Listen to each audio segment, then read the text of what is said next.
জনাব তারেক রহমান স্যার, আপনি বাংলাদেশে এসেছেন, আপনাকে স্বাগতম জানাই। স্যার, আপনি আপনার একটা ভাষণে বলেছিলেন আপনার ভোট আপনি দিবেন, যাকে খুশি তাকে দিবেন। আমার হাতকে আপনি শক্তিশালী করুন, যেন আমি আপনার ভোটের অধিকার প্রতিষ্ঠিত করতে পারি। স্যার, আপনার হাত শক্তিশালী হয়েছে।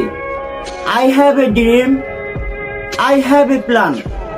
আমার সুন্দর একটা স্বপ্ন আছে, আমার সুন্দর একটা পরিকল্পনা আছে। আমি আগামী নির্বাচনে আমার প্রিয় মার্কায়, নৌকা মার্কায় ভোট দিতে চাই। প্লিজ স্যার, আমার ভোটের অধিকার আপনি ফিরিয়ে দিবেন, এই প্রত্যাশা রাখছি। দেখা যাক স্যার, আপনি আপনার কথা কতটুকু রাখতে পারেন।